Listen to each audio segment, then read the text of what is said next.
Bismillahirrahmanirrahim. Assalamualaikum warahmatullahi wabarakatuh. Innal hamdalillah nahmaduhu wa nasta'inuhu wa nastaghfiruh wa na'udzu billahi min syururi anfusina wa min sayyiati a'malina. May yahdihillahu fala mudilla lahu wa may yudlil fala hadiyalah.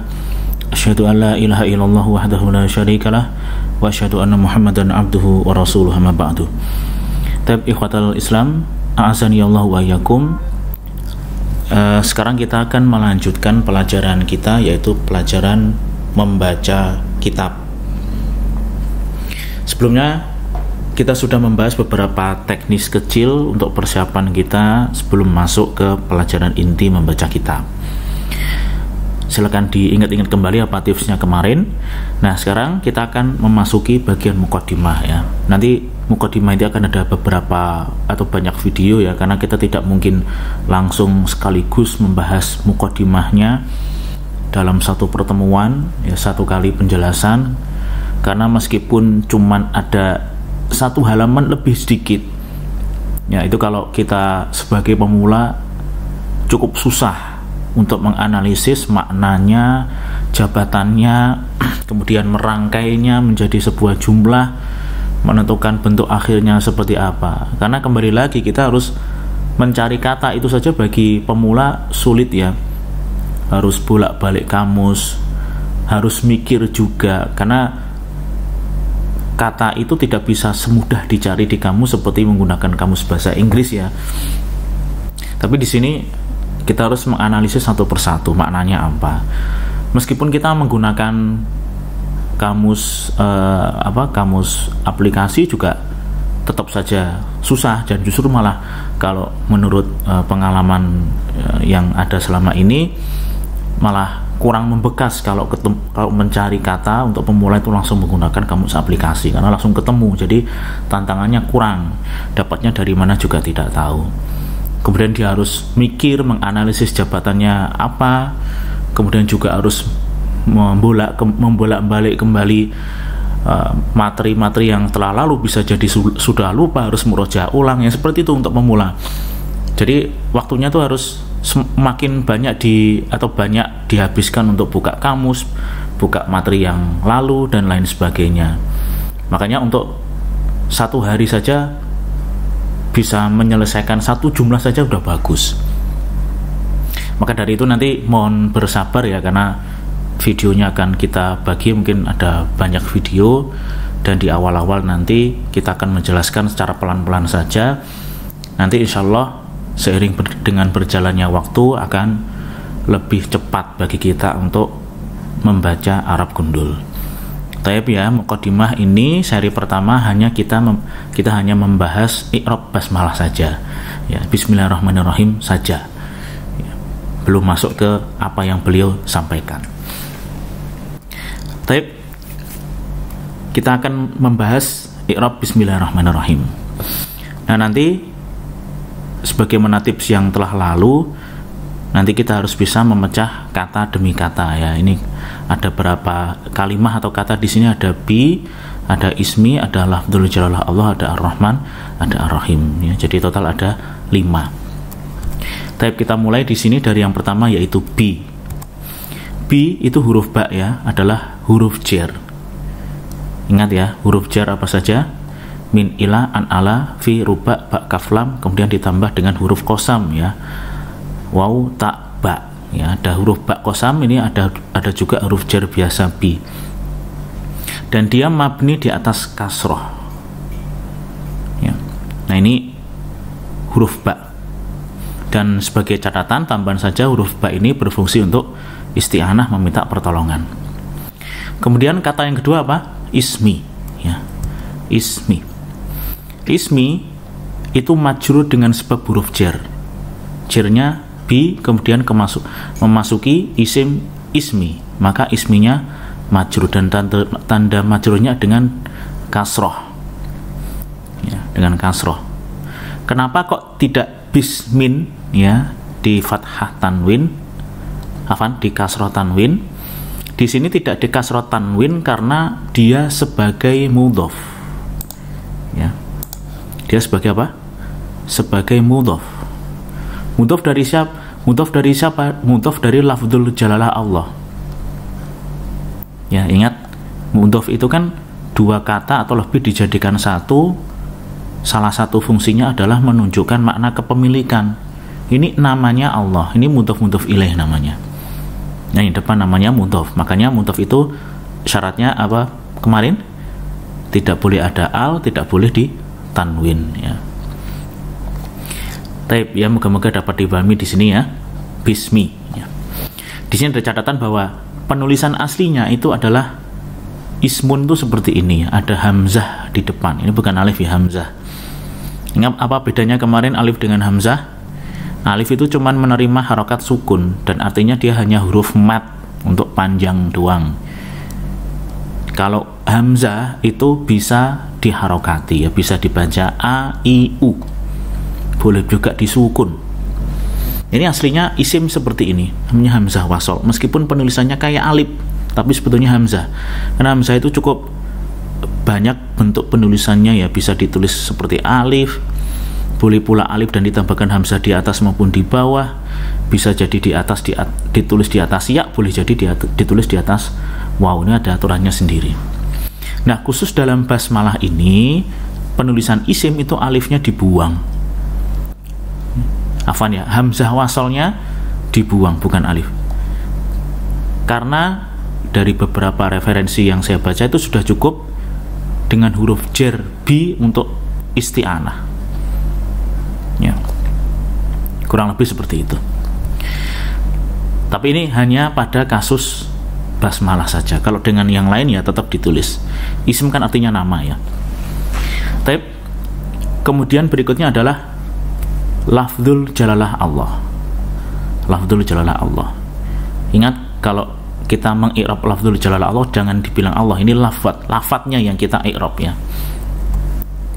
Lafdzul jalalah Allah ini majrur sebagai apa? Mudhof ilaih, ya, mudhof ilaih. Ingat susunan mudhof dan mudhof ilaih. Jadi ada sesuatu dinisbatkan pada yang lain dalam bentuk kepemilikan, maka yang punya itu sebagai mudhof ilaih. Sesuatu yang dinisbatkan atau disandarkan pada yang punya tadi namanya mudhof. Ya, misalkan bukunya Ali, maka bukunya itu mudhof, Ali sebagai mudhof ilaih. Dan tanda majrurnya adalah kasroh. Kenapa kasroh? Karena dia isim mufrad, ya. Lafdzul jalalah Allah ini isim mufrad. Dia majrurnya dengan kasroh. Tapi kasrohnya di sini jangan di kasroh tanwin. Kenapa? Karena sudah ada al, ya. Tapi di sini sebagai catatan, salah satu pendapat menyebutkan bahwa lafadz jalalah Allah adalah isim mustaq, ya. Ada pendapat lain mengatakan jamid, ya. Asalnya adalah ilah. Kemudian hamzahnya dihilangkan karena saking banyaknya penggunaan dan kemudian ditambahkan al di depan untuk ta'zim, jadilah Allah, ya. Ini asal usulnya seperti itu. Tapi berikutnya Ar-Rahman, ya, Ar-Rahman ini majrur. Majrur sebagai apa? Ada dua opsi, ada dua pilihan. Boleh sebagai badal, boleh juga sebagai sifat. Nah, kalau sebagai badal, ingat bahwa Ar-Rahman itu nama Allah, ya. Ar-Rahman nama Allah dan sekaligus juga sifat bagi Allah. Maka kalau seandainya di sini dianggap sebagai nama, sama-sama sebagai nama Allah, maka di sini disebut sebagai badal, ya. Ingat, badal itu dalam bahasa kita adalah alias atau nama lain. Misalkan telah datang sang panglima, yaitu Muhammad, maka sang panglima dan Muhammad ini sama kedudukannya, orangnya sama. Yang terakhir itu sebagai badal pengganti dari yang pertama, isim yang pertama. Makanya kalau majrur itu sebagai badal, ya, dia sama i'rabnya dengan yang sebelumnya. Kalau sebelumnya majrur, maka yang sama ini juga i'rabnya majrur. Contoh yang lain, misalkan ja'a Muhammadun Rasulullah, telah datang Muhammad yaitu Rasulullah, maka Muhammadun itu marfu' sebagai fa'il pelaku dari ja'a, kemudian Rasulullah itu marfu' karena dia sebagai badal. Opsi kedua adalah sebagai sifat, ya, sifat dari lafdzul jalalah Allah. Dan sudah kita pelajari sebelumnya kalau sifat itu mengikuti i'rab dari isim yang disifati. Kita mensifati Allah dengan Ar-Rahman, maka di situ Ar-Rahman harus ngikut yang disifati, yaitu lafdzul jalalah Allah. Majrur ini juga ikut majrur, dan tanda majrurnya adalah dengan kasrah karena ini adalah isim mufrad. Tapi berikutnya kata yang terakhir adalah Ar-Rahimi, ya. Ini statusnya i'rabnya sama dengan Ar-Rahman, ya, maju sebagai badal atau sebagai sifat. Penjelasannya sama dengan Ar-Rahman tadi, ya. Badal dari sifat siapa? Bukan Ar-Rahman, tapi badal atau sifat dari lafdzul jalalah Allah, ya, kembalinya ke sini. Tapi ini i'rab dari basmalah, ya, moga-moga dapat difahami. Tapi kemudian ada iskal mungkin, sebagaimana kemarin sudah kita sampaikan bahwasanya jumlah mufidah ketika kita mengungkapkan sesuatu itu harus ada pola pokoknya. Apakah ini sudah merupakan jumlah lengkap? Bismillahirrahmanirrahim, ya. Padahal kita ingat jumlah itu ismiyah atau fi'liyah, ada mubtada khobar, ada fi'il fa'il atau fi'il naibul fa'il. Nah, di sini mubtada khobar nggak ada. Ini cuman apa? Huruf jar, kemudian isim yang majrur karena huruf jar, majrur karena idhofah, majrur karena sifat atau badal. Jadi nggak ada di situ mubtada khobarnya mana. Fiilnya juga tidak ada. Ini dalam bahasa kita mau mengatakan dengan mobil baru misalkan, atau dengan motor baru. Dengan motor baru, kita kira-kira kalau orang tiba-tiba ngomong seperti itu di depan kita bisa paham nggak? Dengan motor baru, iya, dengan motor baru terus apa? Kamu mau pergi atau saya punya motor baru? Kalau seperti itu kalimatnya jelas. Saya punya motor baru, atau saya mau pergi ke pasar pakai motor baru, itu jelas. Ya, ada mubtada khobar atau ada fiilnya, gitu ya. Kalau di sini apa? Ya, secara dohir memang ini belum lengkap karena nggak ada mubtada khobar, nggak ada fi'il fa'il. Ya, tapi di sini ada penjelasannya kenapa kok ini jumlah ini tuh nggak ada mubtada khobarnya, nggak ada fi'ilnya. Taib, ya. Jadi ini pembahasannya juga cukup sedikit jelimet mungkin bagi pemula. Jadi lafadz basmalah ini, jar majrurnya ini, bismi ini punya muta'alliq, punya kaitannya. Apakah itu berupa fi'il mudhari'? Ini kalau penjelasan sebagian ulama, yang terkait dengan bismi ini adalah fi'il mudhari', yaitu amal apa yang akan dilakukan. Ingat tadi bahwasanya bi itu untuk menunjukkan isti'anah, meminta pertolongan. Kita minta tolongan bi dengan nama Allah Ar-Rahman Ar-Rahim.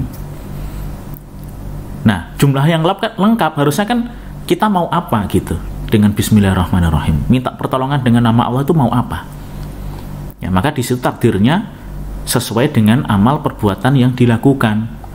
Kalau orang mau menulis, misalkan penulis buku, kemudian dia mengatakan bismillah, maka maksudnya bismillahi aktubu. Bismillah, aku mau menulis dengan meminta pertolongan dari Allah Subhanahu wa taala.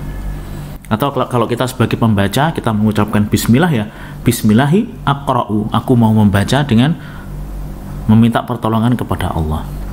Atau kita mau pergi mengatakan bismillah, ya, bismillahi adhabu, aku mau pergi. Nah, ini penjelasan, salah satu penjelasan dari ulama, ya, yang untuk memberikan keterangan ini yang kurang apanya. Yang kurang adalah fi'il mudhari' yang sesuai dengan amal yang akan dilakukan. Dan karena saking sering dan banyak penggunaannya lafadz bismillah ini, lafadz basmalah ini, maka fiilnya dibuang. Nggak perlu mengatakan bismillahi aktub, karena memang dia mau menulis gitu. Jadi situasi dan kondisinya memang dia mau menulis, kemudian dia mengatakan bismillah. Nggak perlu mengatakan aktub, cukup dengan bismillah sudah cukup, aktubnya dibuang. Kenapa? Karena sering banyaknya penggunaan. Dan di sini ada sebagian ulama lain yang berpendapat bahwasanya jar majrurnya itu kaitannya dengan khobar mubtada, ya, mubtadanya adalah ibtidai, ya.